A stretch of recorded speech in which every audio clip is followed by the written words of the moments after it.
Все, спасибо. Так, ответы, вопросы будут также записываться. Желающие задавать вопрос спикеру могут сделать это сразу после выступления, написав в чате 3 единички. Имя можно написать в чате вопрос, можно поставить 3 единички.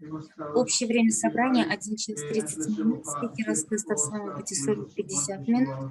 Остальное время на вопросы. Итак, у нас Мэллори, Нью-Йорк, Сити, Нью-Йорк, США, трезвость, 1 февраля 2015 года, перевод. У нас тема «История». Так, добро пожаловать. Микрофон.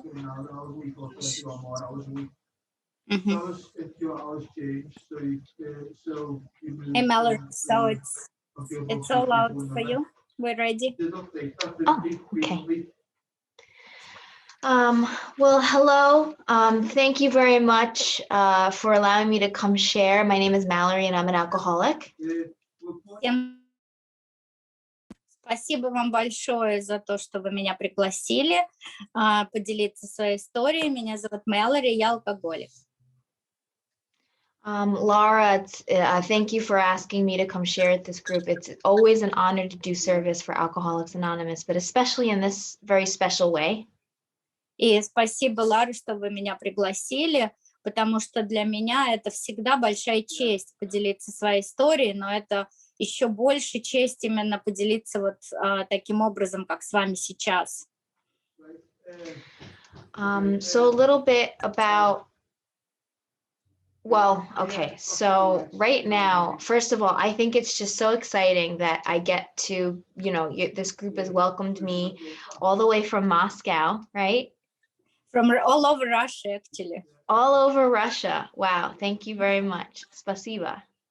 Ну вот она сказала спасибо, да, еще раз. Мне так это волнительно, что вот меня пригласили ребята, алкоголики, да, в общем-то я и сказала, что это со всех концов России люди могут прийти на эту группу, то есть именно русские люди. So, just recently, how I met Laura, it was through a similar service, and this is the first time that I guess we can say that I've taken sobriety into international waters. И говорит, ну мы познакомились вместе на другой группе, когда она делилась своей историей, но здесь в Америке, а для меня это первый опыт рассказывать свою историю именно в интернациональном вот служении, то есть для меня это большая часть служения. And so it's especially international for me currently because although I live in America, I am actually closer to you guys right now. I'm in Europe, I'm in the UK. И для меня это тоже особенный момент, потому что хотя я живу в Америке, но сейчас я нахожусь в Лондоне, в Британии, поэтому я на самом деле ближе сейчас к вам, чем к Америке. So it's just very exciting. And but more so than that, what really excites me is that, you know, well, I'll start with this. You know, I'd like to thank Alcoholics Anonymous. So let me rephrase. I'd like to thank God for Alcoholics Anonymous, and I'd like to thank Alcoholics Anonymous for God. И я очень хочу с вами поделиться, и вот самое первое, что я хотела бы вам сказать, это то, что я хочу поблагодарить Бога за анонимных алкоголиков. И в свою очередь я хочу поблагодарить анонимных алкоголиков за Бога. And I say that because that is the biggest gift that this process through Alcoholics Anonymous has afforded me. И я так говорю, потому что это самый большой дар, который анонимные алкоголики даровали мне через вот этот процесс.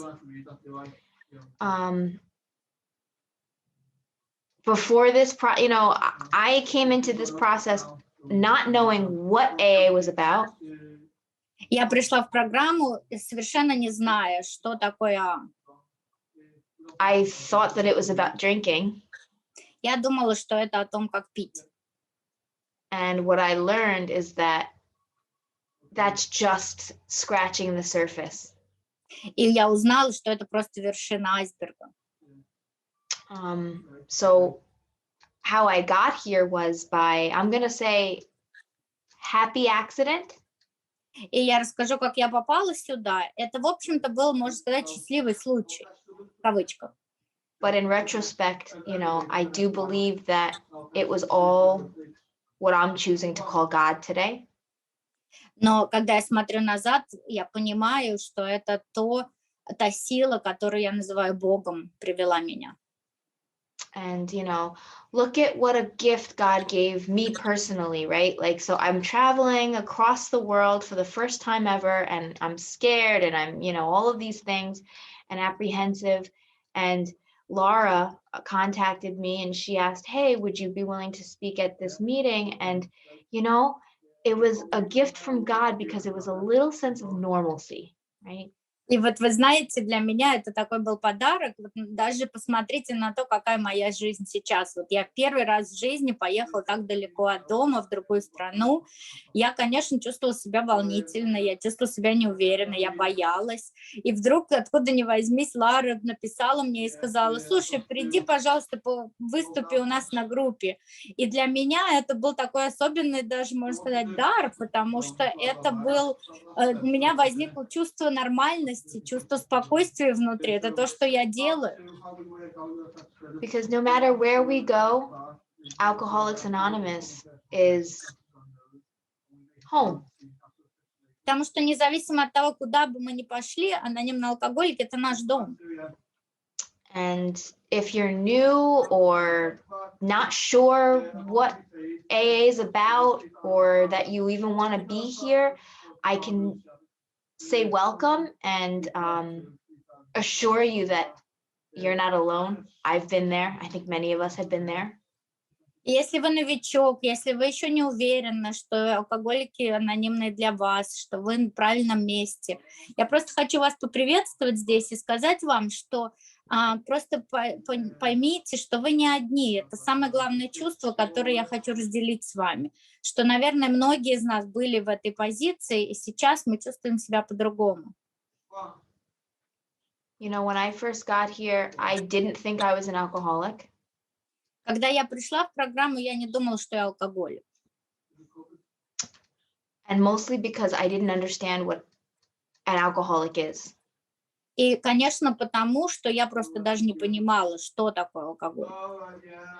And through this process, and through recovery programs such as AA, I learned a little bit about alcoholism, or, you know, some people call it the disease of addiction, like whatever you want to call it.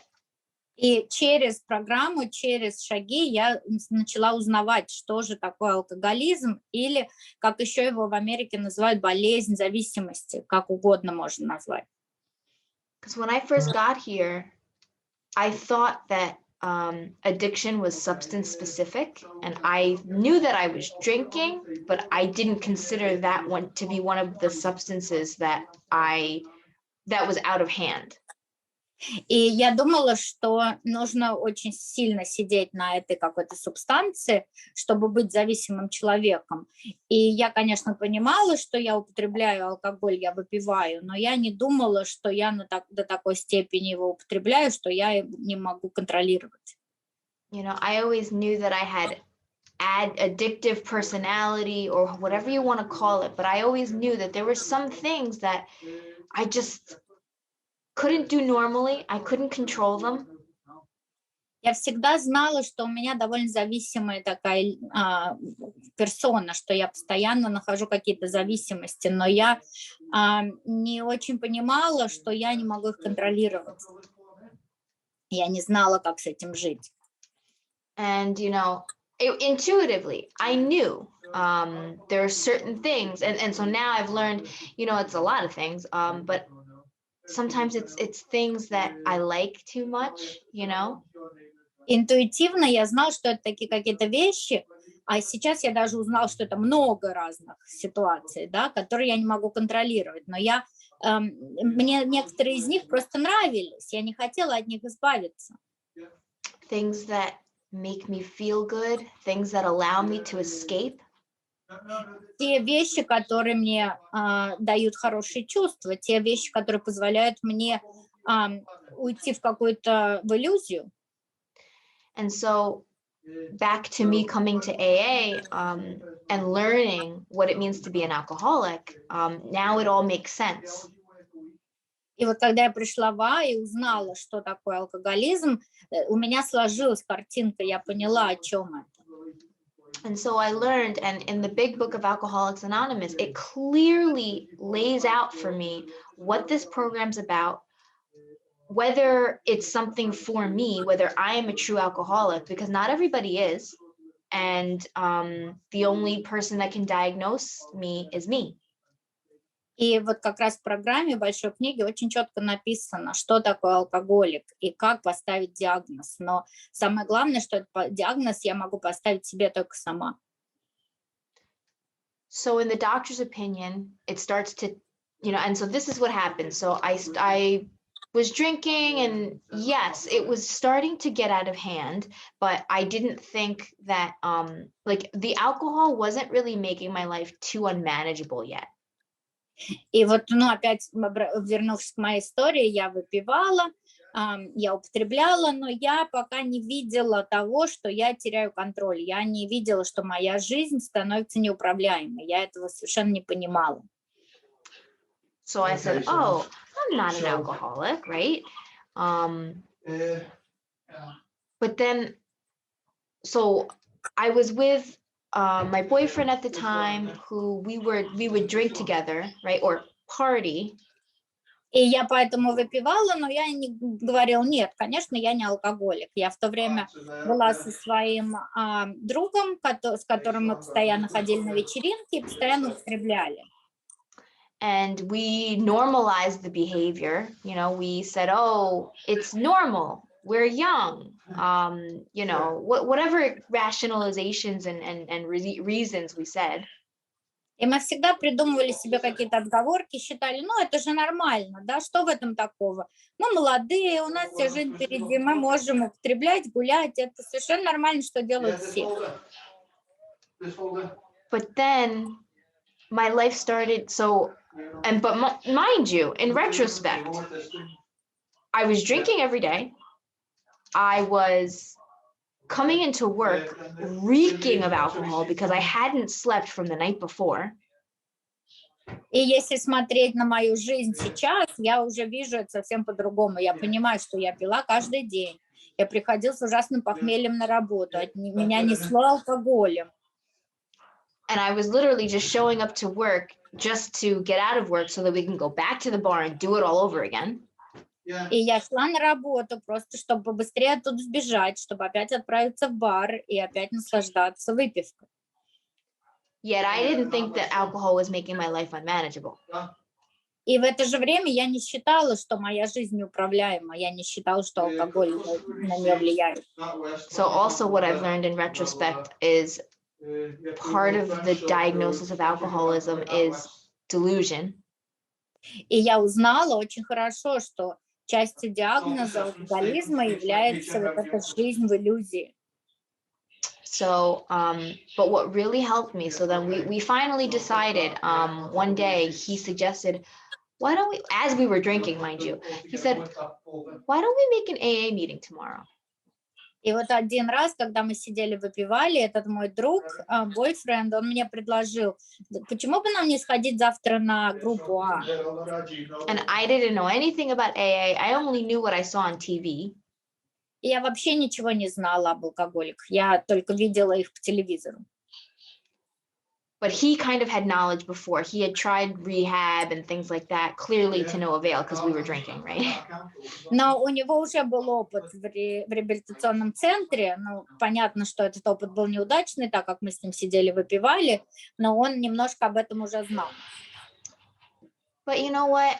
I was sick and tired of being sick and tired. And so by the grace of God, I had the desperation to say yes. И вы знаете, вот на тот момент я уже так устала от вот этого чувства болезни и усталости, что у меня был вот этот подарок отчаяния, Бог мне его уже отдал, когда я могла сказать «да, я хочу на группу». Because at that point, it was no longer fun. It wasn't glamorous. It was just, you know, drinking to get where we wanted to, and then the work to not be messed up, like, and like sick. И потому что на тот момент это уже перестало быть радостью, перестало быть наслаждением, весельем. Это уже было питье для того, чтобы пережить какое-то время и пойти употреблять снова, и постараться не заболеть, и не иметь похмелья, и не чувствовать себя ужасно. So when we made our first meeting, it happened to be a big book study, and thank God it was. И когда я пришла на свою первую группу, слава богу, это была группа по большой книге. And so they saw the two of us coming in from a hard night, and probably a long period of hard nights. И они увидели нас, когда мы пришли туда с ужасным похмельем, потому что мы пили каждый день уже довольно долго. So, you can tell a newcomer, let's put it that way, right? И вы наверняка видели таких новичков, наверняка знаете, о чем я говорю. So, they saw us, and, thank God they decided to start at the beginning of the book. И слава богу, они нас увидев, поняли, что с нами происходит, и они начали с самого начала книги. And so we started with the doctor's opinion. Мы начали с мнения доктора. And me not understanding what alcoholism is, not thinking I'm an alcoholic, not expecting to identify, not thinking I'm in the right place. И вот я сижу на этом митинге, на этой группе, я не считаю себя алкоголиком, я не знаю, что такое алкоголик, я вообще не понимаю, где я и что происходит. The doctor's opinion literally described everything I was thinking, feeling, and doing. И вот эта глава мнения доктора, она в буквальном слове объяснила все, что я думала, что я делала и что я чувствовала.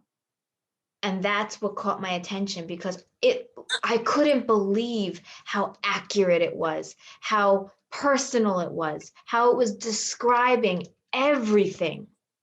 И я просто не могла поверить, как близко к моему сердцу это все было, насколько это все объясняло именно меня, насколько это описывало мое состояние. And so it was describing the phenomenon of alcoholism, and it starts with the physical craving, right? Because there's 3 aspects to the disease of alcoholism: physical, mental, and spiritual.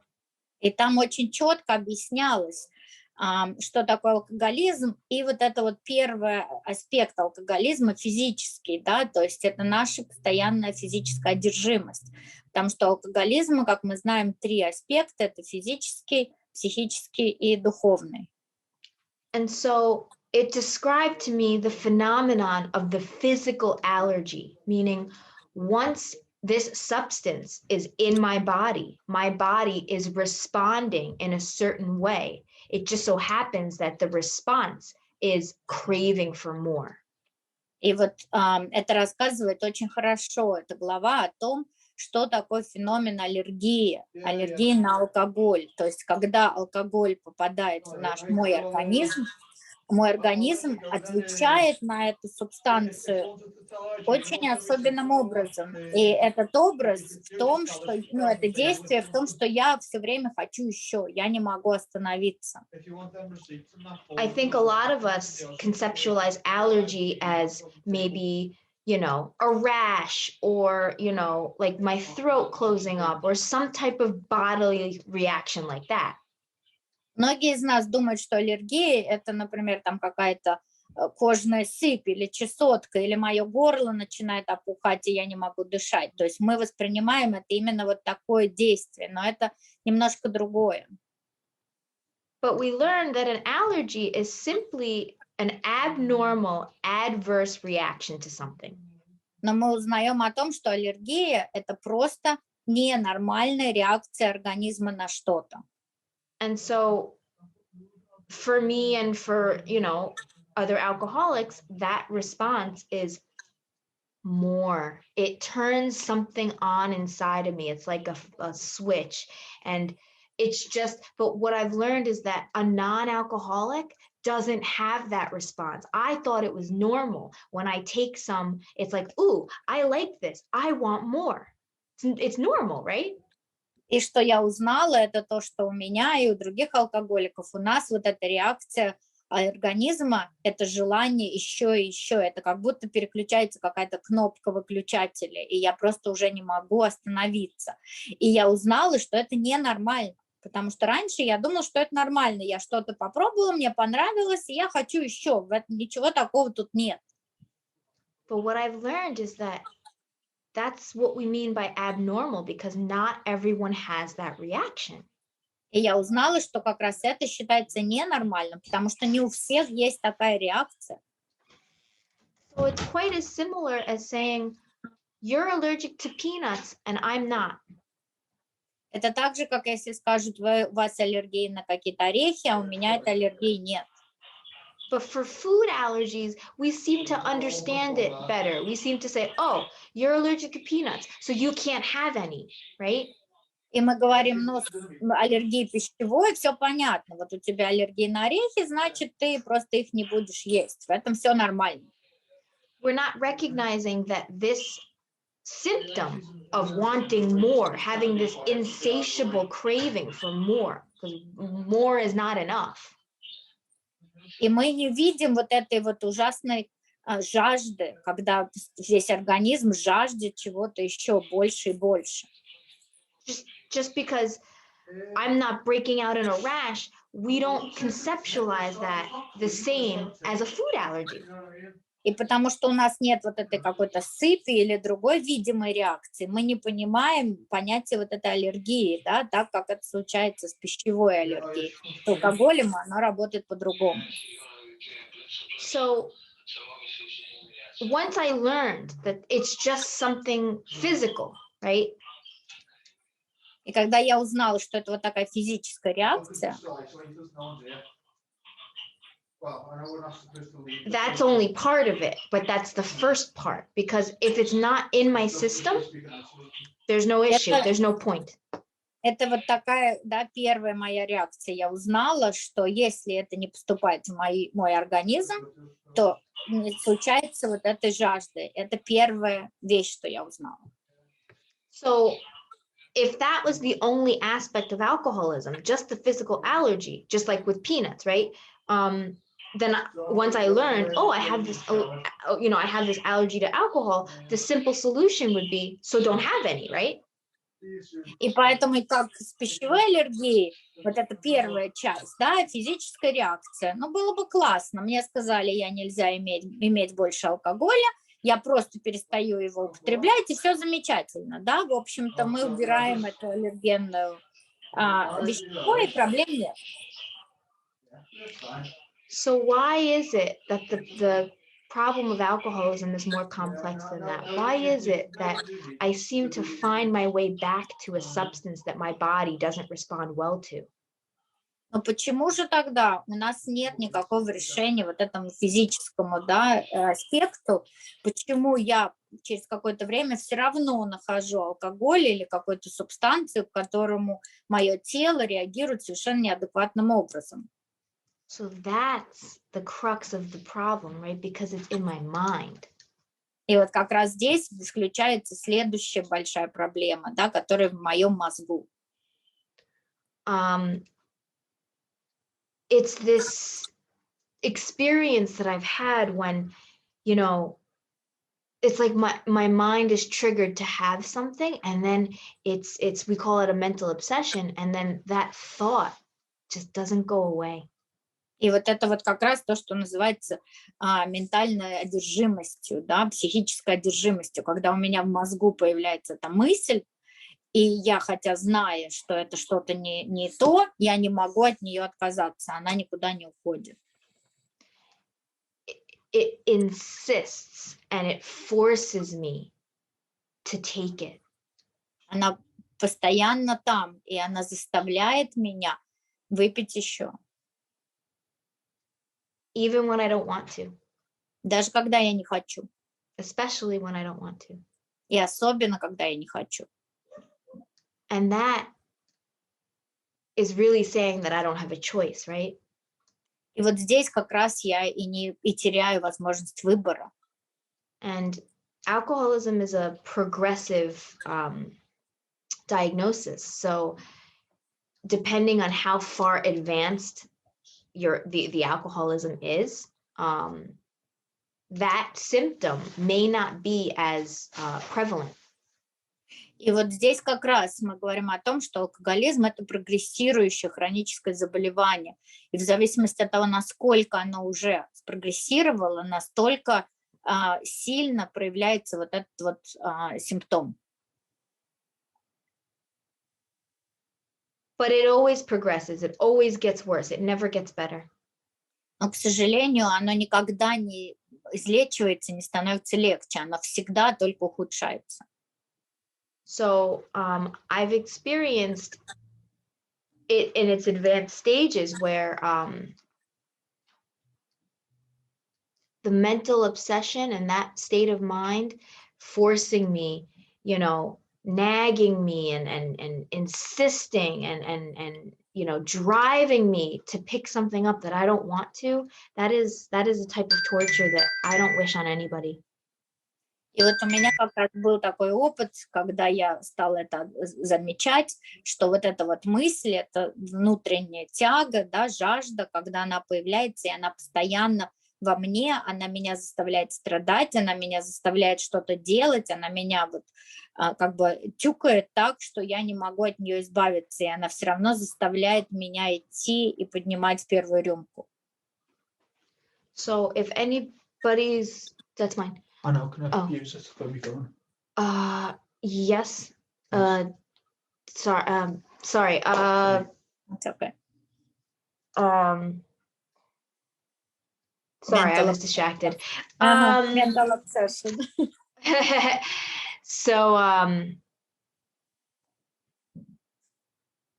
the reason so, can you hold Sorry. on? It's okay.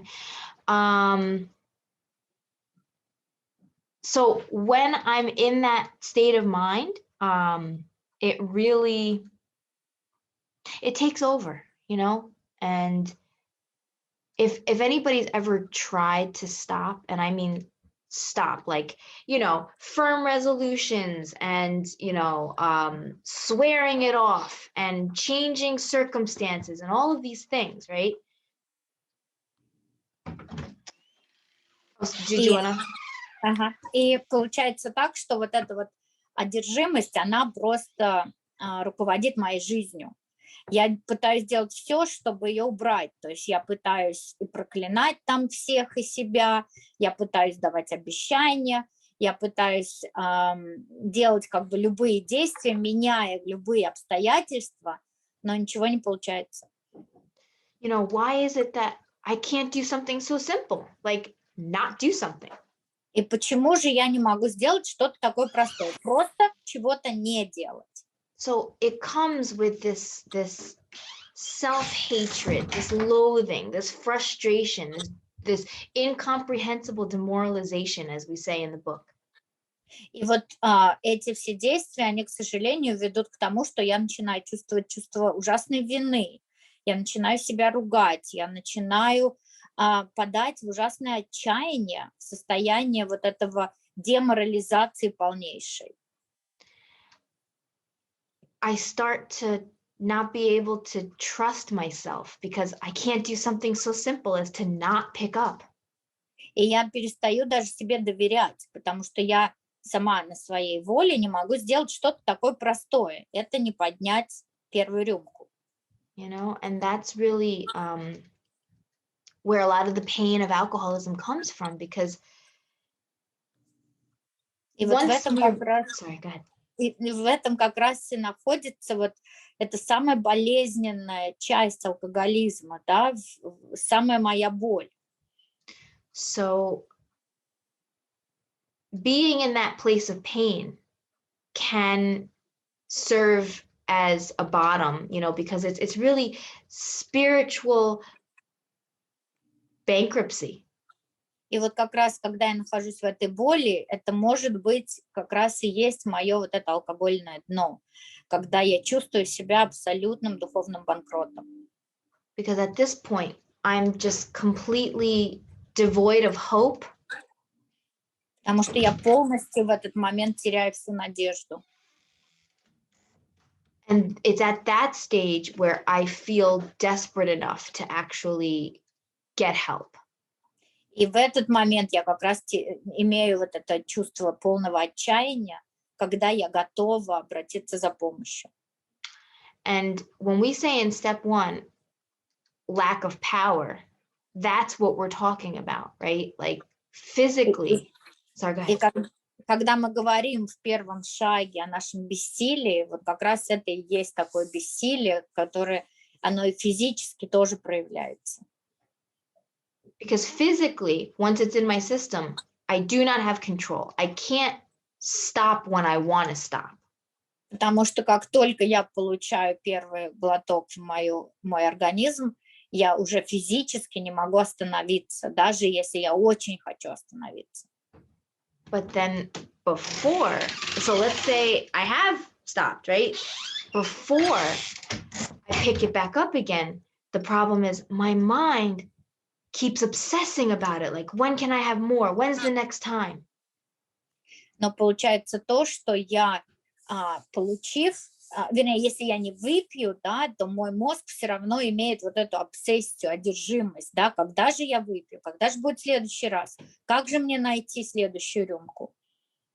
So that's what powerlessness means. I lack control once it's in my body. И вот как раз в этом и есть мое бессилие. У меня нет контроля, как только у меня алкоголь в моем организме. And then I lack choice before it's in my body. Но у меня нет выбора, прежде чем я выпью, прежде чем он попадет в мой организм. So that's what it means to be a true alcoholic. Вот это и есть объяснение настоящего алкоголика.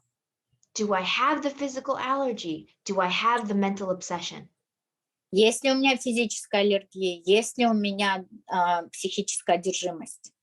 And so if anybody is wondering, or if they are not sure that this is for them, it's a simple way to diagnose yourself. Can you control it every time?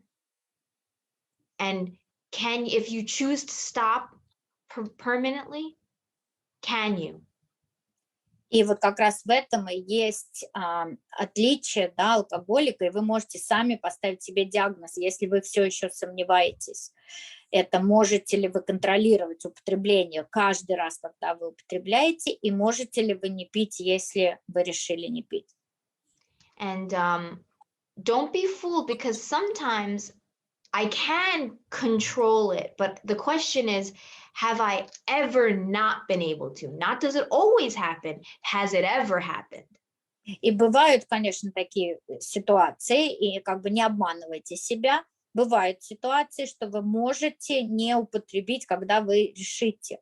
Но вопрос в том, что вообще было ли такое, если вы решили не выпить, но вы не смогли перестать или вы не смогли себя контролировать. And then mentally, it might seem like, oh, I changed my mind. I want to have alcohol now, even though yesterday I said never again. И вообще психически, да, в голове мы иногда можем себе такое сказать: о, ну да, я просто передумала, да, я вчера думала, я не буду, а сегодня я передумала, я изменила свое решение. But that's actually the mental obsession at work. It's just rationalization and justification. Но это как раз и есть вот эти отговорки, да, и рационализация, которые наш мозг заставляет, как бы выставляет нам как какое-то хорошее решение. Это как раз и есть обсессия или одержимость. So the reason I spent so much time talking about what alcoholism is. И вот почему я так долго провожу на том, чтобы объяснить, что такое алкоголизм. Is because if I don't have the problem, if I don't think that I'm a real alcoholic, and the way I know is check, do I have physical allergy? Check, do I have mental obsession? Yes or no, it's very simple. Now, if I don't think that that's true, then what am I doing here? И поэтому я это так долго рассказываю, потому что я хочу, чтобы вы поняли, да, что если у вас есть вот эти два проявления, это физическая аллергия, я вставлю как бы, да, галочку, есть, физическая аллергия у меня есть. Если у меня вот эта психическая одержимость, опять же, я ставлю галочку, есть. Если я поставила обе эти галочки, то значит, мое место здесь. Если у меня их нет, то что я здесь делаю? And if I don't think that if those two conditions are not met, then I don't have a problem. So if I don't have a problem, I don't need a solution, right? И если у меня этих двух проявлений нет, то тогда у меня нет и проблемы. А раз у меня нет проблемы, то зачем мне нужно решение? And so another thing that helps me to see whether this is for me or not is that, remember, because we said that alcoholism is physical, mental, and spiritual. We've talked about the physical and mental, but what about the spiritual, right? И что еще мы как бы можем обратить внимание, что помогает мне, это вот третий аспект, да, мы поговорили о том, что есть физическое, есть духовное, психическое проявление, но еще есть духовное, и вот как раз еще и о том, что такое духовное. So what does that spiritual look like? It looks like spiritual sickness, right? What does that look like? It looks like, am I having trouble in personal relationships? Am I a prey to misery and depression? Am I, do I feel like I could be useful to people? Can I make a living? Am I happy? И духовная болезнь, она как раз состоит в том, что я могу себя спросить, есть ли у меня проблемы в отношениях, как у меня со страхами и с какими-то проблемами, да, с людьми, могу ли я быть полезной другим людям, как у меня на работе обстоят дела, как я отношусь с другими людьми. То есть вот эти вот все аспекты другие нашей жизни, мы тоже на них можем смотреть. And if I can answer yes to any of those questions, that is a reflection of what it looks like to be spiritually sick. И если у меня есть проблемы в каждом из этих вопросов, то опять же это и есть ответы на то, есть ли у меня духовное какое-то заболевание. And I'll tell you that when I'm in active alcoholism, it's yes to all of them. I am miserable. I am restless, irritable, and discontented all the time, like inside my soul. It doesn't matter what's happening in the outside world. Everything can be perfect, but inside I'm still miserable. И я могу сказать, что если я нахожусь в активном алкоголизме, то ответы на все эти вопросы у меня, да, у меня проблемы со всем. И у меня внутри души я чувствую себя вот в этом отчаянии, в несчастье, в раздражении, в тревоге постоянном. У меня нет счастья, у меня нет радости, независимо от никаких обстоятельств в моей жизни. And if that's the case, then that's the unmanageability that we talk about in the second half of step one. You know, when we say we were powerless over alcohol, that our lives have become unmanageable, that unmanageable is not the outside stuff. It's not the job, the house, the, you know, relation. It's not that stuff. It's inside. Am I unmanageable inside? И вот когда мы говорим об этом, мы как раз и говорим о второй части первого шага.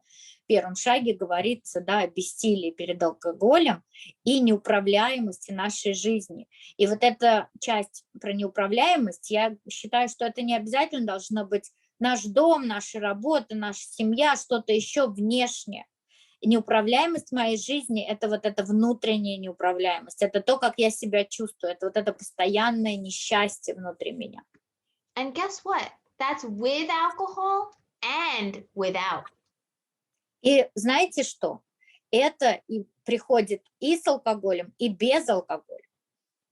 So that's why I first said this thing, Alcoholics Anonymous and the steps of Alcoholics Anonymous, it's not even about alcohol. Поэтому вы видите, что наши шаги, наша программа анонимных алкоголиков, она даже говорит не об алкоголе.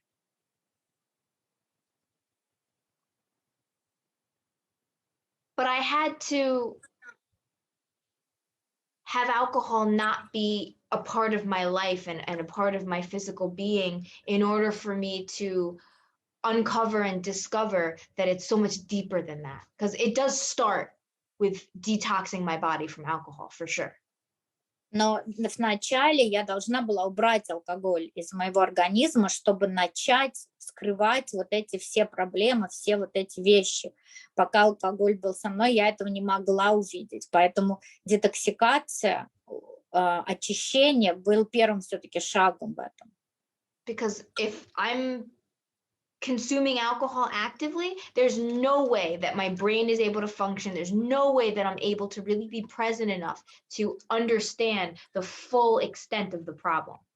Потому что пока я активно употребляю, мой мозг не в состоянии все вот это вот охватить. Я вообще не в состоянии функционировать и понимать, что со мной происходит и в чем состоит моя проблема. And the full extent of alcoholism is that it's basically a death sentence. И полный как бы диагноз алкоголизма – это смертельный диагноз.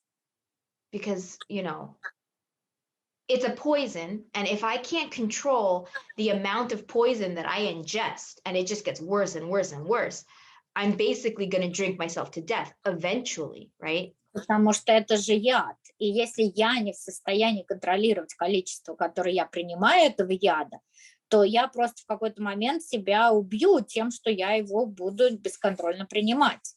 То есть в этом даже не вопрос. And then remember, I have this mind that won't allow me to not pick it up. И помните, у меня такой мозг, который, моя голова, который мне не разрешает остановиться. And I have this sick spirit, this restless, irritable, and discontented spirit that convinces me that alcohol is gonna fix it and make me feel better. И у меня вот этот вот больной дух, больная душа внутри меня, которая до такой степени разволнована, возбуждена, недовольна, несчастна, тревожна, что она не может даже жить без алкоголя. Она меня постоянно убеждает, что мне алкоголь поможет, алкоголь сделает меня более счастливой. So basically, I'm in a cycle and I can't get out of it. И я постоянно попадаю в этот порочный круг, из которого нет выхода. So going back to what I said, if I have not diagnosed myself with this problem, then I'm not going to care about a solution, right? И опять же говоря о том, что если я не найду у себя такой проблемы, то тогда мне и не нужно решение этой проблемы, раз у меня ее нет. But because I have diagnosed myself as a real alcoholic, because I meet those qualifications, I needed a solution. Но так как я все-таки увидела у себя вот эти проблемы, я увидела у себя симптомы этой болезни, я поняла, что я настоящий алкоголик, то я поняла, что мне хочется иметь решение этой проблемы. And some people have diagnosed themselves with the problem, but didn't know that there was a solution, because many of us have tried on our own to stop and stay stopped and have not been successful. И некоторые люди, они видят у себя эту проблему, они диагностируют себе это заболевание, но они не могут найти это решение. Они пытаются, но они сами по себе, они не могут найти решение. So that's why Alcoholics Anonymous was so important, because I saw people that had the same problem as me, but it had been removed. Поэтому для меня сообщество было так важно, потому что я увидела в нем людей, у которых были такие же проблемы, как у меня, но я увидела, что у них ушли эти симптомы. And so that allowed me to believe that there was hope, that there could be a solution. И это позволило мне увидеть, что есть надежда, что есть какое-то решение. And then because of that hope, I was allowed to explore what that solution is. И из-за того, что у меня появилась эта надежда, я смогла начать изучать и решать эти мои симптомы и проблемы. And if the problem was lack of power, and what did I lack power to do? Not kill myself with alcohol. If the problem was lack of power, then the solution is power. That's simple. И если посмотреть на бессилие, да, а в чем мое бессилие? Бессилие в том, что я только иду дальше и пытаюсь себя убить ядом алкоголя, да. А здесь сейчас у меня бессилие, мое решение на это сила. So when it's framed in that context, it's a pretty simple choice. Either be saved from this damned situation or don't. И здесь очень легкое, как бы, да, решение, очень просто все. То есть я могу выбрать решение и быть спасена от этого проклятия или нет. Because trying myself was not an option anymore, because I had tried and tried and tried and failed. So it doesn't make sense to keep trying something.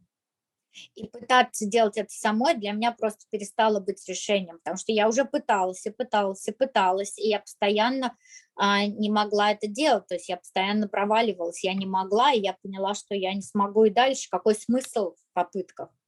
So that proves to me that I, on my own, do not have the power. И это мне доказывает то, что я сама по себе не имею этой силы. And that's what brought me to a place where, because I was desperate enough to accept a solution, whatever it was. И я была в таком состоянии отчаяния, что я уже была готова принять любое решение, какое бы оно ни было, чтобы мне не дали. A lot of people were calling it God. Многие люди называли это решение Богом. And I didn't like that. И мне это не понравилось. I came to this process not believing in God. Я пришла в программу, не веря в Бога. I didn't think I needed God. Я не думала, что он мне вообще нужен. And what I found is that I had a lot of preconceived notions about what God is and what God isn't. И я узнала уже со временем, что у меня было очень много предубеждений по поводу того, какой Бог и какой он есть и какого нет. But if I conceptualize God as power, strength, and direction, но если я составлю концепцию Бога в виде того, что он сила и направление, why wouldn't I want that? почему мне этого не хотеть? And as I said, I had to witness that other people who had followed the step process received that power, strength, and direction. И для меня было важно, что другие люди стали свидетельством того, что Бог для них был сила, какая-то уверенность и направление, и я смогла это увидеть в других. And the problem that we were talking about, you know, not being able to stop when it's in your system and not being able to free your mind of wanting it, that problem seems to have been non-existent for these people. Я, смотря на этих людей, вижу, что у них вот этих проблем, да, с того, что они не могут остановиться, или они не могут, не берут первую рюмку, или проблема в том, что у них постоянное желание употреблять, у них этих проблем нет. So that made it attractive. And because I had hope, since they had the same issue that I did, but это стало привлекательным для меня, потому что я увидела, что у них нет этих проблем. And if the problem had been solved in them, why couldn't it be solved in me? И раз проблема была решена у них, то почему она не может быть решена у меня? So that made me open-minded and willing enough to explore what this solution is. И вот это помогло мне отнестись к этому с открытым сознанием, чтобы попытаться понять, что же происходит у них, как это происходит у них. And I can tell you that today, one of the gifts that I've received and what I was observing in other people is the gift of neutrality.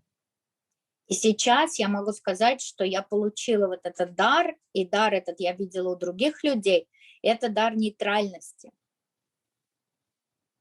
I could literally be sitting in a bar with alcohol right in front of me, poured and given to me in my hand.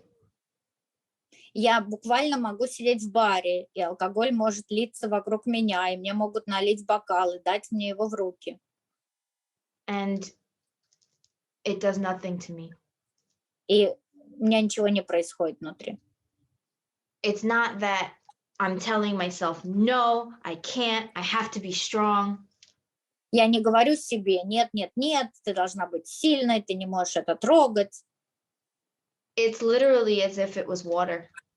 Для меня это просто как вода. And that is something that I wouldn't have believed unless it happened to me. И вот в это я бы никогда не поверила, пока такое со мной не случилось.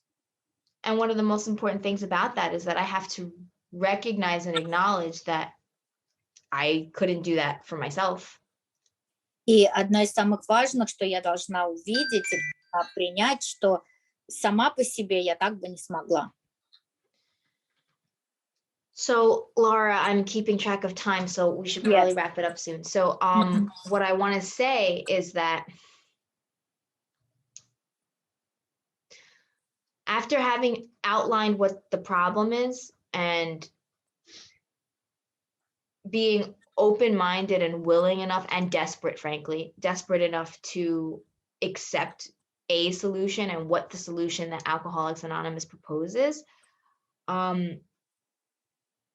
it's paid in so many different dividends.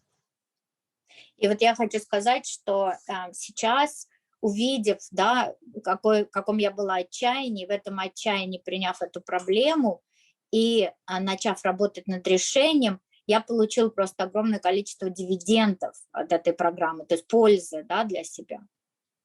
And some of those promises are peace, serenity, you know, and I don't have it all the time, but especially more so than before, like a calmness of mind, but inside, it's really, it's true what they say, like it's an inside job.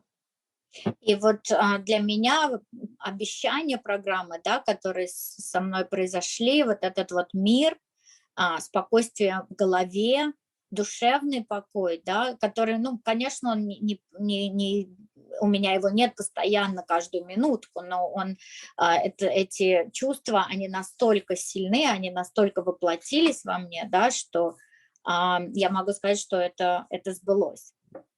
So one of the promises is that once we straighten out, once we recover spiritually, we straighten out mentally and physically.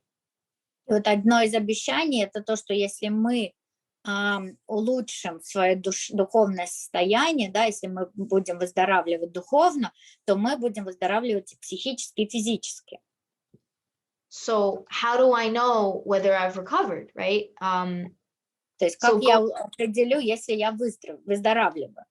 So going back to what it looks like to not be recovered, what it, you know, the having trouble in the spiritual and unmanageability, having trouble in personal relationships, being a prey to misery and depression, being full of fear, not feeling useful. Those conditions, that's me being spiritually sick. So being spiritually well those aren't present anymore. И вот если посмотреть, да, как происходит выздоровление, мы посмотрим на то, что было в болезни, да, то есть мои вот эти все духовные проявления, это проявление того, что я жила полностью в страхах, что у меня всегда были проблемы в отношениях, что я была подвержена депрессиям, проблемы с работой. Если я посмотрю на то, как у меня происходит выздоровление, да, я вижу совершенно другое состояние сейчас. Эти духовные проблемы, они уходят. And because of that, as a consequence, my mind is not racing, it's not obsessing, it's not driving me and insisting and upset and forcing me to pick something up that my body is not going to handle properly. И в результате этих ухода этих, в результате духовных решений, да, и у меня совершенно другое состояние в моей голове, которое меня не толкает, меня не заставляет страдать, меня не направляет на какие-то вещества, на какие-то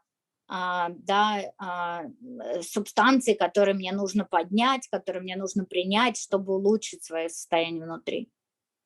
And since it's not in my system, I don't have those symptoms anymore. И поэтому у меня нет этих симптомов, у меня нет этой проблемы больше. And those are some of the promises that we experience in Alcoholics Anonymous, in working this process. As it says, you know. И вот это как раз и есть обещания, которые нам говорят в большой книге, которые сбываются, если мы выполняем программу.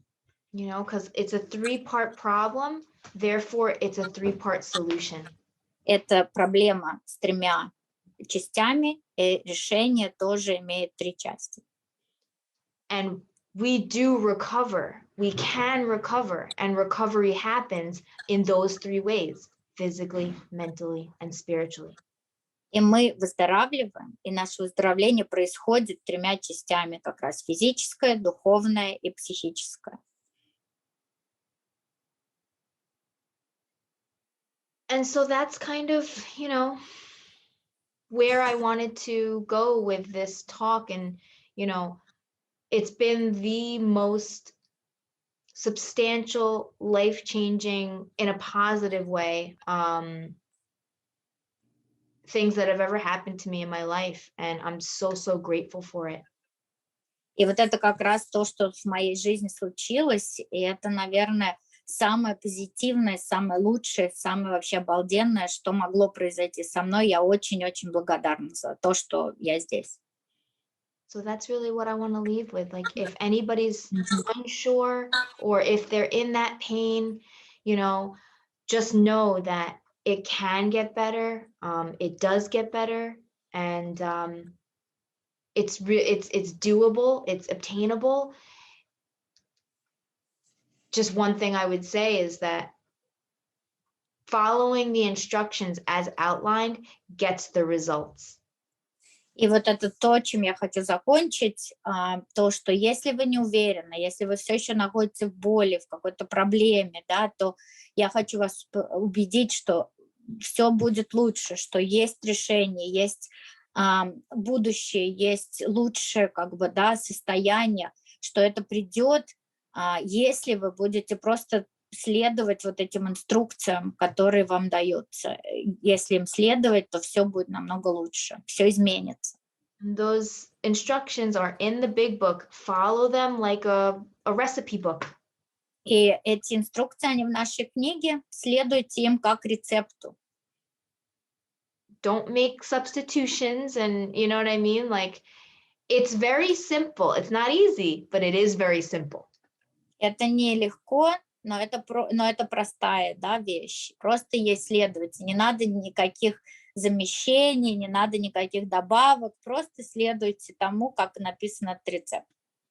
Yeah, so if I've said nothing else, I think the most important message to say is that there is a solution and there is hope, and it's anybody can have it.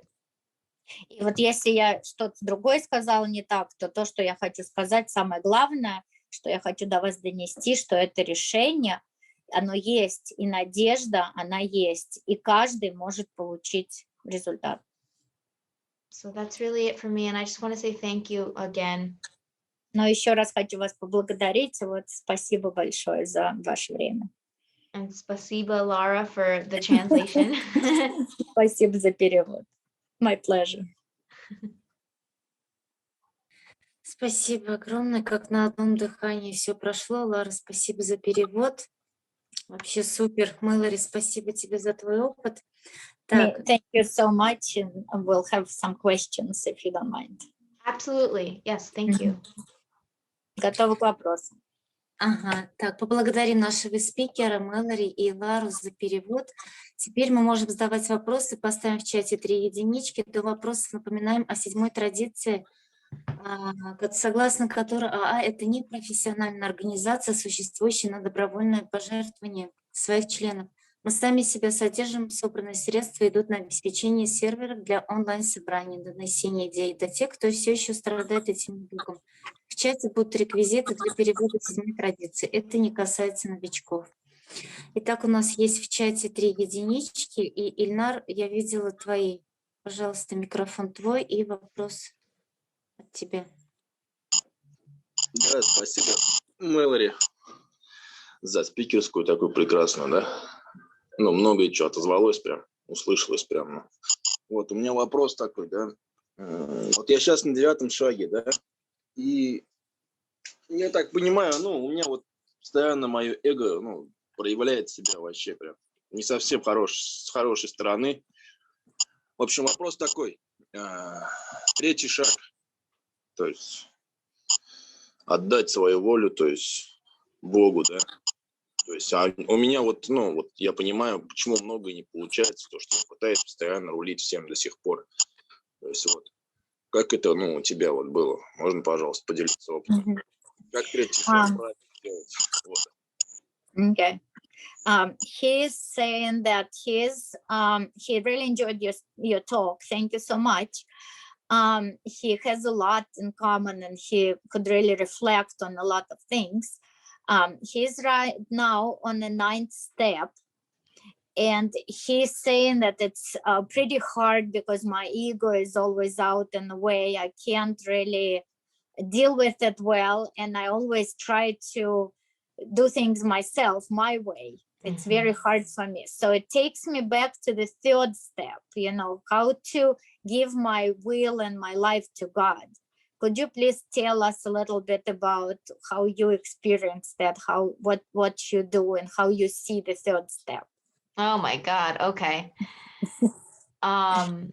Okay. So I definitely have struggled. I've struggled with all the steps. Она говорит, у меня тоже проблемы были практически с каждым шагом.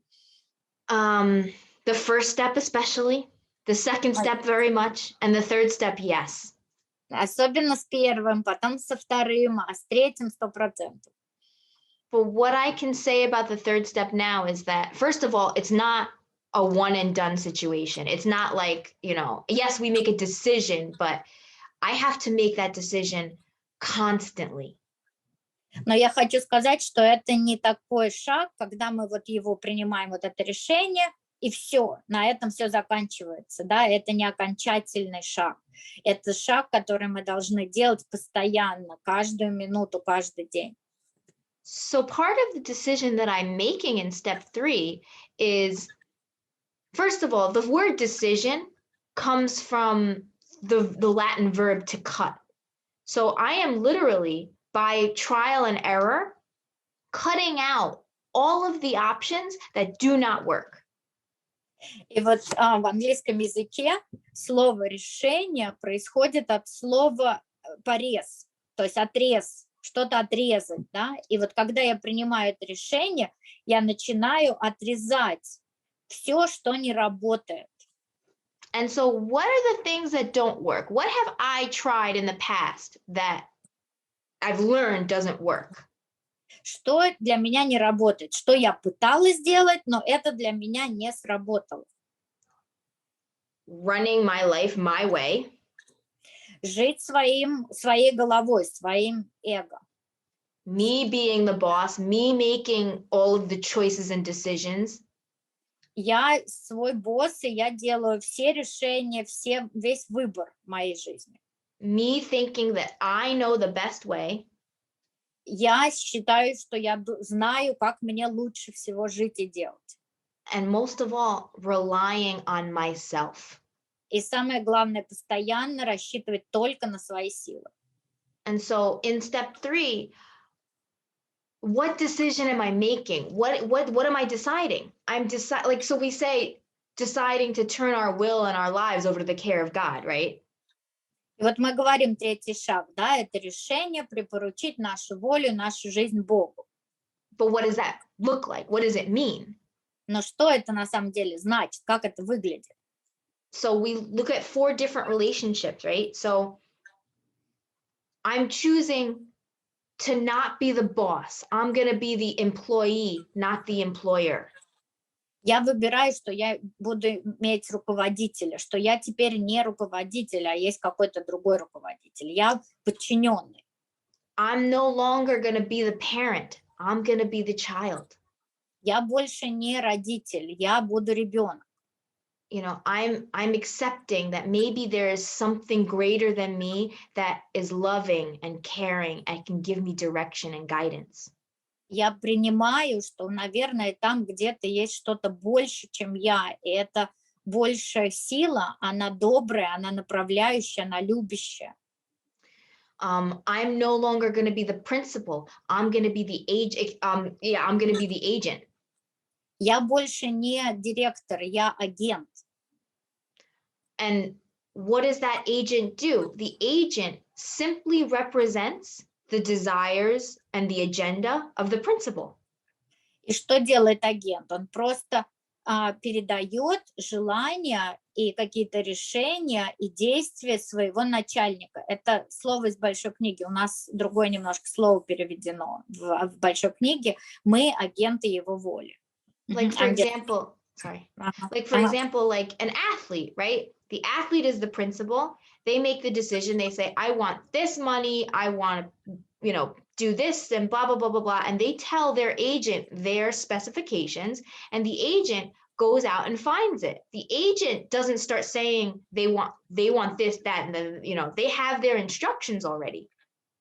Как, например, профессиональный спортсмен или какой-то там актер, они нанимают агентов, да, которые их представляют. То есть этот агент, он идет, ему спортсмен или вот этот актер, он говорит, мне нужна такая-то работа, да, я хочу вот так и так и так, я хочу такие-то условия, такие-то деньги, там такие-то условия работы и так далее. А агент, он идет, и он находит этому спортсмену или этому актеру соответственную работу, да, которую он хочет. Не агент ему говорит, ты должен вот такое и такое. Агент действует по воле вот этого вот человека, да, который его нанял. And the other relationship is I'm no longer going to be the director. I'm just the actor. И другое, это не директор театра, да, а я актер. The actor acts, they have a script, they have instructions, they just do it. They don't think of it, they don't change it. Актер не составляет сценарий. У актера есть слова, у актера есть действия, которые ему сказали, ты выходишь, и ты делаешь определенные вещи. Ты не изменяешь ничего в этом.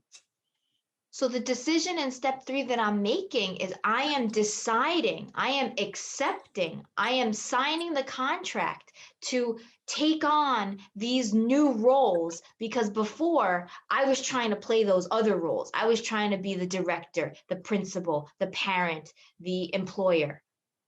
Поэтому здесь у нас есть совершенно другое отношение. Да? Я теперь не пытаюсь играть роль вот этих вот начальников, которые я брала на себя раньше. Теперь я беру на себя другую роль. Поэтому вот это вот и есть решение нашего 3-го шага, когда у меня уже определенная написанная роль, которую я совершаю в своей жизни. So that's the decision I'm making in step 3. And guess what? I don't like it. И это решение я принимаю в 3-м шаге. Но знаете что? Мне это не нравится. But because I've proven to myself through experience that me doing it my way doesn't work, I might as well try something different, even though my ego doesn't like it. Но я уже доказала себе, что я сама по себе не могу. У меня не получается жить этой жизнью, как я хочу. Поэтому я уже понимаю, что я просто должна попробовать что-то еще. И мое эго мне не дает. А я просто тогда как бы иду тем, что я решаю попробовать. So that's, and I always retain the option. If I don't like these new roles, I can go back to how it was. I always have that choice. И вот так вот я к этому отношусь, но я всегда оставляю себе выбор, да, если мне не нравятся эти мои роли новые, если мне не нравится эта новая жизнь, у меня всегда есть шанс вернуться к старой жизни, никто меня, да, не держит, я могу принять этот выбор. My misery can always be refunded. Я всегда могу себе оплатить, да, своим страданием снова. And the last thing I do want to say about step 9 and step 8 is fear conspiring with pride. И 9-й шаг, вот если у тебя проблемы с 9-м шагом, это просто твой страх, который связан с твоей гордыней. So I hope that answered the question. Я надеюсь, что я тебе рассказала про мой 3-й шаг. Спасибо большое. Thank you. Да, у нас есть в чате 3 единички. Гульнара, пожалуйста, микрофон твой.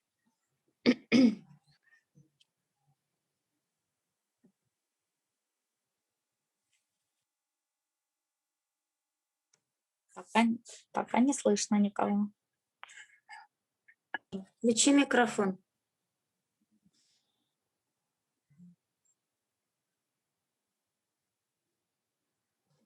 Так. Пока Гульнар у нас молчит. Максим, пожалуйста. Максим, микрофон твой.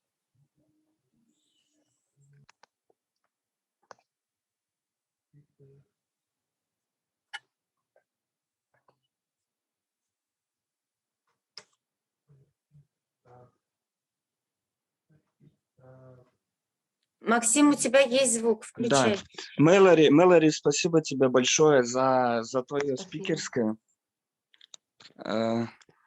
Очень много отозвалось, я бы хотел тебе задать вопрос.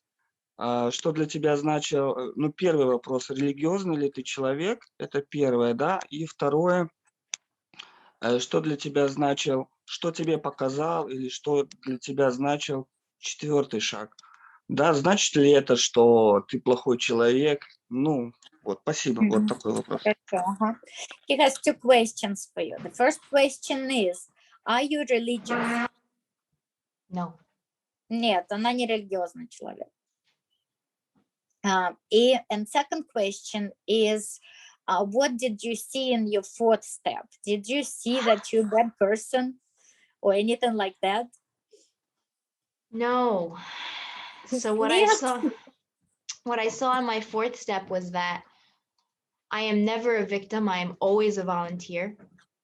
Я увидел в своем 4-м шаге, что я никогда не жертва, я всегда волонтер. And what I saw in a nutshell is that any resentments that I had were misconceptions and misguided anger. Я всегда увидела, что во всех моих обидах это был неправильно направленный гнев, и это было мое как бы неправильное понимание. Because I was not taking accountability for my actions and my mistakes. Потому что я никогда не брала на себя ответственность за свои действия, за свои ошибки. And how I saw that, how I did that turnaround was when I would list the event or whatever that was, you know, making me upset, I realized, wait, I was selfish, I was self-seeking, I was inconsiderate, I was dishonest, and I was frightened. И я как увидела вот этот переворот, да, что когда я смотрела на все эти ситуации, я увидела, что, в общем-то, во мне в каждой ситуации всегда были, где я была беспардонна, где я была нечестна, я была эгоистична, я была наполнена страхом. Я это очень хорошо увидела. And so because I was frightened, I realized that I was behaving in certain ways that I was just protecting myself. И я увидела вот эти страхи, и этот страх, он всегда меня вел к каким-то поведенческим проблемам, то есть я вела себя определенным образом, защищая себя. Мне себя было всегда очень жалко, я себя пыталась защитить. And because I was fearful, that made me harm people without meaning to. И вот этот страх, он заставлял меня делать неприятности людям, или приносить им ущерб, хотя я не хотела этого. So it's not that I'm a bad person. I have made mistakes. Это не то, что я плохой человек, это то, что я делала ошибки. It's just because I felt unsafe and I was trying to protect some aspect of myself.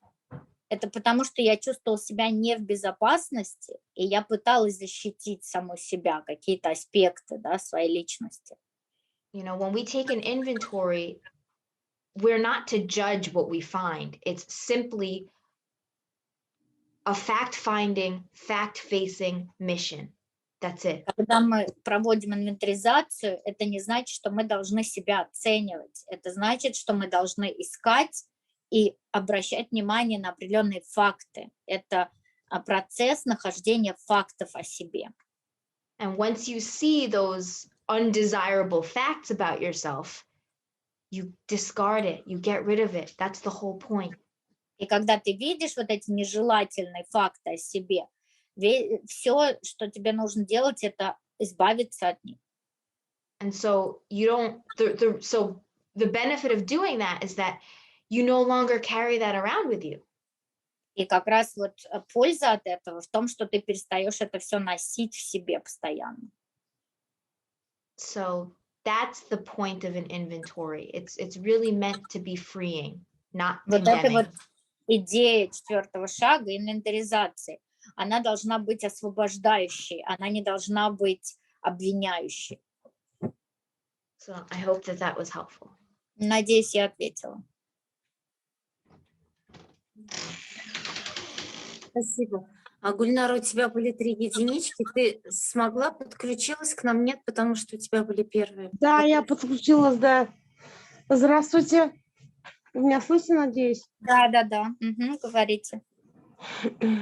Вот, у меня большой вопрос вообще, да, вообще вот по жизни, да.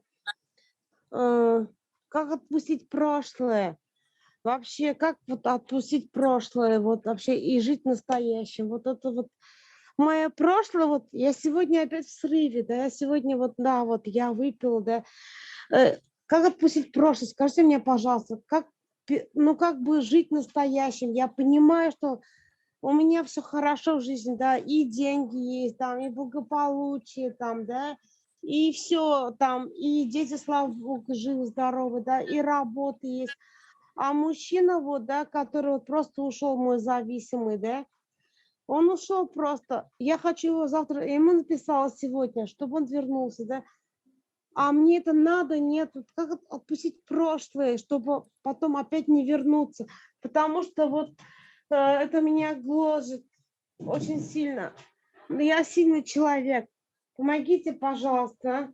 Как отпустить прошлый вопрос? Окей. Ну, насколько я знаю, вообще-то мы не рекомендуем говорить людям, да, кто употребляет, но я не знаю, как на этой группе. Я переведу вопрос. I think she's still an active, drinking. So I don't know the rules of this group if they allow people to talk if they still drink. But she's saying that my life is pretty good. I have, good healthy kids. I have money. Everything seems to be okay. My husband or partner is an addict, and he left me, but I really want to be back with him. I don't really know how to live without. And my most biggest question that I have right now in my life is how to let go of the past. So can you help me to tell me what to do to let go of the past and live in the present? Well, that's a loaded question. Ну, говорит, это очень такой вопрос, непростой. But in essence, I think that's what this process is really helping to do. Но на самом деле наша программа как раз и помогает ответить на этот вопрос. One of the suggestions that I might have is try to ask myself, how does it serve me to live in the past? И один из вопросов, который я задаю сама себе, когда у меня такие чувства, чем мне это помогает, если я живу в прошлом, если я думаю о прошлом? Что мне это дает? Because most likely what I'll find is that it doesn't serve me. And if that's the case, then I'm given more incentive to try to live a different way. And that different way could be scary, but as long as it has the promise of a better life and a better outcome, then why not try it? И что я вижу в этом? Я вижу, что это мне не дает ничего хорошего.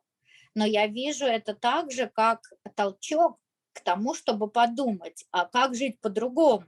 Если мне не дает ничего хорошего жить в прошлом, то, может быть, мне стоит попробовать жить по-другому, и, может быть, несмотря на то, что меня это очень пугает, что мне очень от этого неприятно, но, может быть, у меня есть какой-то шанс все-таки начать как-то с белого листа и начать что-то другое делать.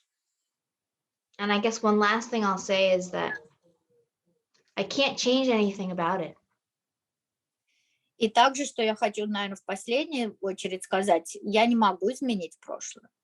So better to move forward and try to shape what I can. Но я могу двигаться вперед и как-то другую форму придать моему будущему. And so if she wants to just try working the steps as outlined, and she might find the peace that will come of letting go of the past and living in the present. И, может быть, если ты начнешь по-настоящему делать шаги и правильно как бы по-настоящему делать нашу программу, может быть, она даст тебе вот этот мир, который на самом деле облегчает наше прошлое и дает нам спокойствие о будущем. She's got nothing to lose but pain. У тебя нет ничего, что ты потеряешь, кроме твоей боли. So that's really all I could say. Боль. Но вот я бы хотела так ответить. Спасибо. Евгений, твои 3 единички, микрофон твой.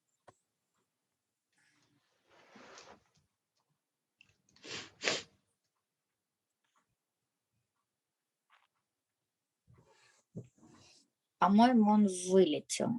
По-моему, вылетел тоже. Хорошо. Вопрос в чате есть у нас. Я зачитаю. Вопрос. Каково твое мнение насчет времени прохождения шагов? Кто-то говорит, надо быстро. Кто-то говорит, не спеши. Как часто должна быть работа по шагам со спонсором? 1 раз в неделю, в месяц? Твое мнение, пожалуйста. What's your opinion about going through the steps? Some people say to go through the steps very quickly, and other people recommend taking time and, not hurry. Some people say meeting once a week is good. Other people say just, whenever. So do you have kind of like an opinion? What's your experience with that? Oh my gosh, thank you so much for asking. Спасибо за вопрос. First of all, I will share one thing that Bill Wilson had said, do not make a project of the steps. Но говорит, хочу сначала сказать, что сказал Билл Уилсон. Он сказал, что не надо как бы громоздить какие-то большие вопросы из прохождения по шагам, да, то есть не надо огромный проект своей жизни из этого делать. So my opinion is do the steps as quickly as possible. But when I say quickly, I don't mean sacrificing thoroughness. Я хотела бы сказать, что из моего опыта нужно проходить шаги как можно быстрее, тем быстрее, тем лучше, но я не имею в виду убрать тщательность. Because really, with alcoholism, there's a finite window of opportunity once the alcohol is out of my system, before the mental obsession comes back. It's a finite, it's a window of opportunity. And I have to complete this process within that window, because once the mental obsession returns, that's it. И вот с алкоголизмом есть такая фигня, такая штука, да, что если мы не попадем вот в это вот окошко, когда у нас уже более-менее ушел алкоголь, но не вернулась пока ментальная обсессия, ментальная одержимость, я не начала и не стала проходить по шагам, то тогда у меня просто возвращается эта ментальная одержимость, я ничего с ней сделать не могу, уже ничего не поможет. So there is urgency. This is life or death, even though it may not feel like it at the moment. It certainly is. So I think that when we tell people, take your time, blah, blah, blah, I think it's well-intentioned, but I think it's actually possibly killing people. Поэтому на самом деле, может быть, вы не чувствуете, что это вопрос жизни и смерти для вас пока, но я знаю, что это вот определенный период, который обязательно нужно начать и заниматься шагами, не нужно ждать. Хотя некоторые люди говорят, что вы можете подождать, и они ничего не имеют плохого, да, для вас, но идея в том, что нужно это делать, не нужно ждать долго. And think about this, if you were in physical pain, like let's say you had a cut and it was gushing blood, right? И вот представьте такую ситуацию, например, если у вас физическая боль, то есть, например, вы порезали руку, и у вас из этой руки хлещет кровь. Would you tell that person, hold on, let's put a Band-Aid on it in a week or a year, or would you attend to it immediately? Разве вы в таком случае скажете, не-не-не, давай подождем, или давай вот мы тут маленькую тот самый пластырь приклеим, и там через годик или там через месяц мы обратим на внимание, да, там еще полечим этот порез. So on the other side of the steps is relief and freedom and recovery. So why deny yourself of that and keep yourself sick for a longer period of time? It just doesn't make sense. Потому что вы же поможете самому себе получить свободу, получить облегчение, получить счастье. Зачем ждать? Почему лишать себя такой возможности? So to answer the question directly, this person had asked, like, what about weekly sessions? I personally, when I work with somebody new, I get them through, I'll meet with them every day, if possible, as much as we can do, as quickly as possible, until we get to the 4th step inventory. And once we start doing that, the pace is really on them, and they take it as quickly as they want, and then we finish and we go through, you make your amends quickly, and then that's it. И если вы спросите меня, то я стараюсь встречаться как можно чаще. Если человек может, ну или наш совпадает расписание, то мы встречаемся каждый день. До 4-го шага мы встречаемся и читаем книгу, и каждый день у нас проходит работа. И как только человек перешел в 4-й шаг, это зависит уже от него, как он быстро хочет его написать. Он пишет 4-й шаг, затем мы быстро проходим остаток, мы быстрее переходим в возмещение ущерба, и человек получает свободу облегчения. Я не хочу его задерживать. Yeah, so one last thing I will say is that if the person you're trying to work with, like your sponsor or somebody, or whoever's taking you through the steps, is not available to do it at the pace that you need or that you want, find somebody else. И последнее, что я хочу сказать, если спонсор, который у вас есть, или человек, он говорит, что нет, ты должна ждать, или вот я не могу так часто встречаться, или что-то еще, найдите кого-то еще, у нас много людей. Someone who understands that it's life or death. И кто-то из этих людей понимает, что это жизнь и смерть для вас. So I hope that was helpful. Надеюсь, что это вам помогло.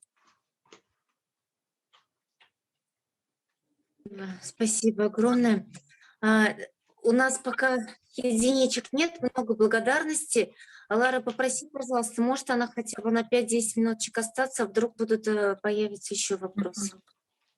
Well, there's a lot of thankful notes in the chat, but it's about time, to close up the group. They're going to finish it. And if it's okay, could you please stay for another 5 or 10 minutes, just in case people want to ask you questions in more informal situation? Of course, absolutely. It'd be my Да, pleasure. Yeah, we'll just close with a prayer. Okay. Okay, thank you. Спасибо огромное. Так, закончим тогда наше собрание, да, потому что есть еще вопросы, вот уже в чате уже пошли единички. Напоминаю, Пошли единички. Что каждой группе следует полностью опираться на собственные силы, отказываясь от помощи извне. Если вы готовы стать спонсором, ставим в чате 3 семерки. Ой, 3 пятерочки. Если ищем наставника, ставим в чате 3 семерочки, а также оставляем свои контакты. Традиция, значит, 7-я традиция у нас, реквизиты выложены в наш чат. Еще объявление есть у нас также выложено в чат. Друзья группы «Мир» приглашают на спикерское среда, воскресенье 20:00 по Москве. Также мы выходим каждый день, кроме субботы. Расписание есть также в нашем текстовом чате. Добро пожаловать, приходим к нам на группу «Выздоравливаем вместе». Закончим наше собрание декларации ответственности анонимных алкоголиков. Если кто-либо где-либо будет страдать от алкоголизма, я хочу, чтобы рука помощи протянулась к этому человеку, и я отвечаю за это. Спасибо. Желающие могут присоединиться к нашей молитве. О душевном покое. Боже, дай мне разум и душевный покой. Принять то, что я не в силах изменить. Мужество. Изменить то, что могу. И мудрость. Отличить одно от другого. Да будет воля Твоя, а не моя. Спасибо. У нас есть в чате 3 единички. Сразу зачитываю, чтобы не отходя. Так, очень-очень. Здесь много комплиментов пишут. Говорят, что Мэллори очень красивая девушка. Okay. Вот. Вопрос, есть ли у тебя место для нового подспонсорного, пожалуйста? Я 7 месяцев и топчусь, как у спонсора нет времени. Но это к ней вопрос. То есть по-английски они хотят или что? Может быть, человек точно скажет. Я спрошу, но так, или может она сама спросит. Да. Марьям, если у тебя есть возможность, вот здесь, Марьям, ты можешь задать сама вопрос? Марьям, это ты, который я знаю? Из Да, Лондона? Да. Ну спроси, я тебе дам Мэллори телефон. Спросишь, потому что я буду за тебя спрашивать, ты сама поговоришь. Напиши мне. Someone wants to talk to you. She's in London actually, so I'll give her your number. Oh, yes, my WhatsApp number. Okay. Because I'm only using WhatsApp right now. I would Right, love that. But it's the same, right? And the WhatsApp and then No, I have 2 different numbers. No. So the It's WhatsApp one is different. Okay. I'll give her, just like forward her your WhatsApp. I see. Yeah. Okay. Thank you. Because I thought it was the same. Yeah, she's saying she would like to talk to you and maybe ask you to be her sponsor. So I'll give her your number so you guys could talk. And Absolutely, yes. Thank you. Okay. Хорошо, я передам. Ага. Да, Хорошо, it's good, right? Yeah. Good or well, either way, yeah. Yeah. Выключает. Так, следующий вопрос сразу зачитываю. Так, от Вера Афанасьева. Вера Афанасьева. Твои 3 единички, если ты можешь включить. Да, могу. Да, здравствуйте, я Вера, алкоголик. Всем привет. Меня слышно, ребят? Да. Ага. Спасибо за спикерский, спасибо, Ларс, за перевод. У меня вопрос как раз вот по 4-му шагу, по спонсорству. Я веду подспонсорных, спонсирую, и вот одна девочка застряла в 4-м шаге. И я чувствую, что я становлюсь вот этим директором, который тащит ее за уши, раздражается, злится, что она медленно пишет, и я начинаю ее как бы натаскивать на 4-й шаг. Вот ты что, не видишь, вот тут вот это, вот тут вот это. И я вижу, что она тормозит еще больше. Как вот она пишет его уже год. Как это все? Я понимаю, что, наверное, вот мне хотелось бы услышать, может быть, я действительно стала опять вот вцепилась в руль и являюсь директором для нее. И нужно отпустить, и Бога пусть. Вот все, спасибо. Okay. She has a question about her sponsee. She has a sponsee who's been on the 4th step for a year. And she's saying, I'm so tired of pushing and pulling her, and I'm feeling like I'm taking over, and I'm just like, you know, I really want to let God in and just let her go, but it's very hard for me. So what would you have any experience with that? What would you say? I do have experience with that. It's terrible. У меня, говорит, тоже есть такой опыт, я знаю, это ужасное чувство. So the one thing I will say is that it's my responsibility to make sure, to the best of my ability, that the other person understands what alcoholism is, whether they are an alcoholic, and that it's basically a death trap. And as long as, sorry, go ahead. Let me say. Я, говорит, хочу просто сказать, что моя ответственность вот в данном вопросе, да, в том, что я должна убедиться, что этот человек понимает, да, что такое алкоголизм, что это на самом деле смертельный диагноз и смертельная болезнь. То есть то, что вот о чем мы сегодня говорили, что человек это очень хорошо все принимает и понимает. So it's kind of like if somebody was smack dab in the middle of the ocean with no life preserver, no nothing, right? They may not be drowning in that very moment, but it's my job to make them understand that there's no land in sight, there's no helicopter that's going to come. They're going to drown eventually, right? Ну вот я это представляю так, что если вот скажите, да, человеку, что если, например, вот его выбросят в середине океана без каких-то либо подручных средств, может быть, в данной ситуации, в данной секунде он не умирает, да, он еще там барахтается в воде, он держится на воде, он еще жив, но вы должны дать ему понять, что это вертолет не прилетит ему на помощь, что земли, там какого-то острова или там кого-то еще вокруг нет, никакой помощи нет, и что в конце концов этот человек просто, ну, лишится сил и умрет, он не сможет выжить. So, as long as I've made that abundantly clear to the person, then my job is done. If they are unwilling to move forward, because it's not my job to pull them across the finish line. Absolutely not. И вот это вот вся моя задача. То есть моя задача не является в том, чтобы тащить этого человека, да, там, к финишу или куда-то еще.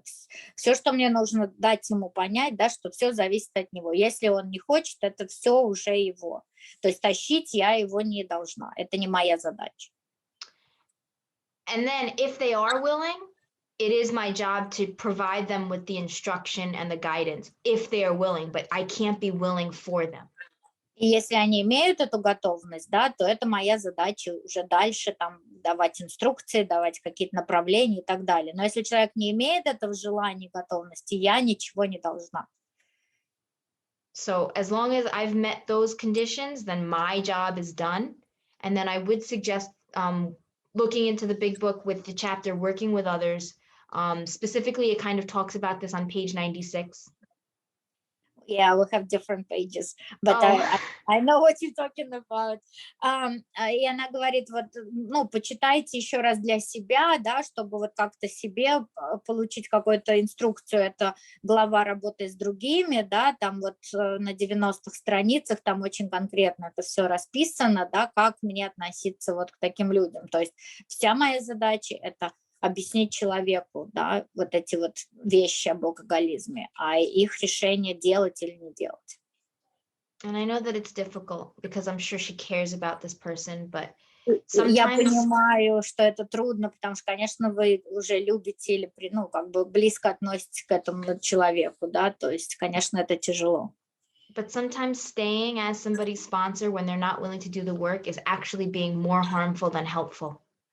Но примите то, что иногда оставаться спонсором этому человеку, который не хочет выполнять работу, для него является ущербом, а не помощью. So I hope that that's helpful. Ну вот, надеюсь, что вам это поможет. Так, следующий у нас вопрос. Так, вопрос. Может спикер поделиться опытом 6-го и 7-го шага? Could you talk a little bit about 6th and 7th step, please? Sure. Sorry, it's a little longer. They don't like to ask questions. No, that's okay. That's okay. Just tell us if you have to go. You know, it's up to you. Really, it's just more informal. But you know, Okay. people like to ask questions. So. Okay, I appreciate that. Well, they say the sixth step is what separates the men from the boys, right? Они говорят нам, да, что шестой шаг это то, что отделяет мужчину от мальчика. So, in a nutshell, what I would say about 6 and 7 is that that's like a lot of the real work, because basically in my inventory, I've seen some character defects and things that are objectionable and distasteful, right? So I want to discard of them. I want to be rid of them. Вот шестой, седьмой шаг – это когда начинается реальная работа, да, то есть в своей инвентаризации я вижу вот эти вот вещи, которые я не приемлю, которые мне не нравятся, которые мне приносят боль, и я очень хочу от них избавиться. But that's the easy part. When I find things that are objectionable and distasteful, like those character defects, it's easy to say, oh, wow, I don't want to be that way. I don't want to be selfish. I don't want to be angry. I don't want to be like resentful, all these things, right? That's easy. But the difference in what separates the men from the boys is that I shift from wanting to be rid of the character defects that are making my life unmanageable to wanting to be rid of the more subtle forms of character defects that maybe nobody else will call me on, but it's something that doesn't sit well in my spirit. Let me see if I can remember all of that. I can slow it down if you want. Yeah, и вот она говорит, да, мы, конечно, в четверке видим свои дефекты характера, и у нас появляется вот это желание, да, что мы хотим от них избавиться, но дальше идет дальнейшая работа, потому что как бы это легко сказать, я хочу от этого избавиться, да, и особенно те дефекты характера, которые приводят нас к выпивке или которые становятся, ну, делают нашу жизнь неуправляемой, которые сильные, большие дефекты характера. А в шестом-седьмом шаге начинается моя ответственность, когда я беру ответственность за те дефекты характера, которые я, может быть, и не показываю никому, которые внутри меня, но они маленькие, они как бы не такие заметные, они, может быть, не делают мою жизнь такой неуправляемой. I think I tried. No, that's great. Oh, so then the last thing I'll say is that in the 12 and 12, for step 6 and 7, it talks about raising our eyes towards perfection. So it's like archery, right? It's like aiming for the bullseye versus anywhere else on the board, right? So step 6 and 7 is me getting closer and closer to always aiming for the bullseye. I'm never going to get it perfectly, but what am I aiming toward? That's the shift. И вот шестой, седьмой шаг, это у нас такая перемена происходит, да, когда я пытаюсь попасть в десятку. Вот представляете, да, вот эту вот картинку, да, с десяткой, когда я пытаюсь именно попасть в десятку, не куда-то там на этой мишени, да, в другие, а я пытаюсь стрелять своими, да, вот этими желаниями именно в десятку, то есть я ищу совершенство. Я понимаю, что я никогда его не достигну, но это туда, куда я пытаюсь направлять себя. So that's where you go from spiritual boy to spiritual man. И вот так я попадаю из духовного мальчика, духовного ребенка в духовного, да, мужчину или духовного человека. I think we lost our person, you know, Our host? Yeah, our host. So I think, and I don't really see any more questions. So I think we can finish. Да, ребята, мы заканчиваем тогда. Гульнару мы потеряли. Thank you so much, Mэллори. It was amazing. I'm so glad you could come. Oh, I'm so honored. Thank you so much. Спасибо. Спасибо. Thank you. Спасибо. Thank you. Okay, good night. And Laura, you have my information. Please feel free to give it to anybody who needs or who would like it. I'd love that. All right. Thank you. Thank you. Okay. Sounds great. Thank you. Okay, and have a good night, everyone. All right. Thanks. All right. Thank you. Bye. Bye-bye. Да, у меня есть ее номер, если кому-то нужен, я могу поделиться без проблем, он у меня в WhatsApp, поэтому и в группе «Мир», в чате или любого служащего спросите, они знают, как меня найти, и я поделюсь. Вот, спасибо вам огромное, наверное, да, уже можно выключить запись.